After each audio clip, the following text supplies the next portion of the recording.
যে ব্রেকিং নিউজের দিকে নজর রাখতেই হবে। আজ স্বাস্থ্য ভবনের সামনে চরম উত্তেজনা। ন্যূনতম মাসিক 15,000 টাকা বেতনের দাবিতে আশা কর্মীদের বিক্ষোভ, ধুমধুমার পরিস্থিতি। আন্দোলনকারীদের চাপে ভেঙে পড়ে পুলিশি ব্যারিকেড, বন্ধ করে দেওয়া হয় স্বাস্থ্য ভবনের মূল দরজা। সরাসরি স্বাস্থ্য ভবন থেকে রয়েছে আমাদের প্রতিনিধি বিদীপ্ত। এই মুহূর্তে কি ছবি লক্ষ্য করা যাচ্ছে এবং কি বলছেন আশা কর্মীরা?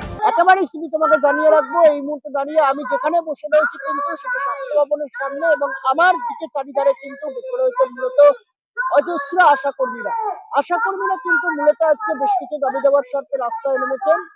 ইতিমধ্যে তোমাকে জানিয়ে রাখবো, এই আশাকর্মীদের একটি অংশ মিছিল করে আসার পরে তারা যখন স্বাস্থ্য ভবনের দিকে সরাসরি এসে পৌঁছায়, পুলিশের সঙ্গে রীতিমতো খণ্ডযুদ্ধের চিত্র কিন্তু তারা বাঁধে।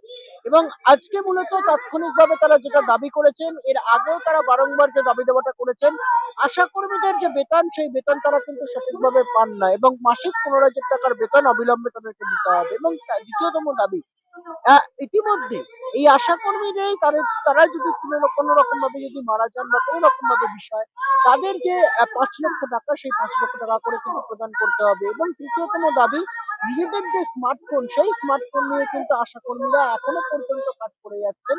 রাজ্য সরকার কেন্দ্র সরকারের থেকে টাকা পাচ্ছেন, কিন্তু সেই অনুপাতে সেই টাকা কোথায় যাচ্ছে এখনো তারা কোনো রকম ভাবে সঠিক কারণ জানতে পারছেন না। এছাড়াও একাধিক বেশ কিছু দাবি দেওয়ার স্বার্থে কিন্তু আজকে আশাকর্মীরা এইরকম ভাবেই রাজপথ দখল করে রয়েছেন। ঘড়ির কাঁটায় এখন পুরোপুরি ভাবে বলছে কিন্তু ঠিক 4:03 এই সময়সীমাতেও আশাকর্মীরা আন্দোলনরত, অবস্থানরত, এবং একই রকম ভাবে কিন্তু শয়ে সারিবদ্ধভাবে এই আশাকর্মীরা বসে রয়েছেন।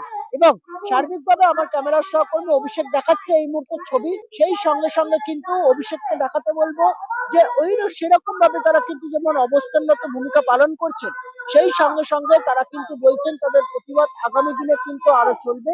ইতিমধ্যেই আশা কর্মীদের বেশ কিছু প্রতিনিধি দল তারা কিন্তু ডেপুটেশন দিতে গেছেন অভ্যন্তরে, এবং সেই ডেপুটেশন দিয়ে বেরিয়ে আসার পরে আদৌ কোনো সদুত্তরের দৃষ্টিকোণ লক্ষ্য করা যায় কিনা সেটাই লক্ষ্য করবার। অন্যদিকে দাঁড়িয়ে যদি কোনো সদুত্তরের দৃষ্টিকোণ লক্ষ্য করা যায় তাহলে খুবই ভালো কথা। না লক্ষ্য করা গেলেও সেক্ষেত্রে দাঁড়িয়ে 26-এর বিধানসভা নির্বাচন যেহেতু সামনে, রাজ্য সরকার যে ভাষায় বোঝেন সেই ভাষায় জবাব দিয়ে দেবেন কিন্তু এই আশাকর্মীদের একাংশ। এবং সেই সঙ্গে সঙ্গে তোমাকে জানিয়ে রাখবো, একই রকম ভাবে কিন্তু প্রতিবাদ তারা কিন্তু চালিয়ে নিয়ে যাবেন। গত 23শে ডিসেম্বর থেকে যে কর্মবিরতি তারা ডাক দিয়েছেন, সেই কর্মবিরতি এখনো পর্যন্ত তারা অব্যাহতভাবে এগিয়ে নিয়ে যাবেন। পরবর্তী পরিস্থিতি চিত্র কোন দিকে যায় সেটাই লক্ষ্য করা। একেবারেই বিদীপ্ত, তুমি সঙ্গে থেকো, আমারও পরবর্তী সময়ে আসছি তোমার কাছে। গত 16 দিন ধরে টানা কর্মবিরতিতে রয়েছেন রাজ্যের আশাকর্মীরা। আর সেই আন্দোলন আরো তীব্র আকার নিয়েছে। ভোর থেকেই স্বাস্থ্য ভবনের সামনে জড়ো হয়ে রাস্তায় বসে পড়েন আন্দোলনকারীরা। চারিদিকে একটাই স্লোগান, ভাতা নয় বেতন চাই। আশাকর্মীদের দাবি, রাজ্যের প্রান্তিক স্তরে স্বাস্থ্য পরিষেবার মূল ভরসা হয়েও তারা আজও ভাতা নির্ভর ব্যবস্থার শিকার। কোভিড কাল থেকে শুরু করে প্রতিদিন জীবনের ঝুঁকি নিয়ে কাজ করেও সম্মানজনক বেতন মেলে না তাদের। তাই তাদের স্পষ্ট দাবি, মাসিক ন্যূনতম 15,000 টাকা বেতন এবং স্থায়ী বেতন কাঠামো। পরিস্থিতি সামাল দিতে পুলিশি ব্যারিকেড তোলে, কিন্তু আন্দোলনকারীদের চাপে সেই ব্যারিকেড ভেঙে যায়। পুলিশ ও আশাকর্মীদের মধ্যে ধস্তাধস্তির ঘটনাও ঘটে। যেকোনো অপ্রীতিকর পরিস্থিতি এড়াতে স্বাস্থ্য ভবনের মূল গেট বন্ধ রাখা হয়।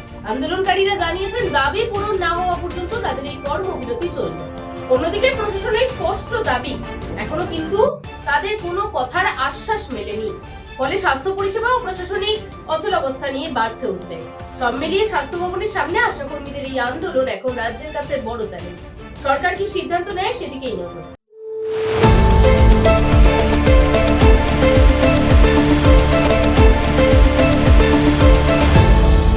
আপনারা দেখছেন এই বেলা বাংলা, শিরোনামে সবার আগে।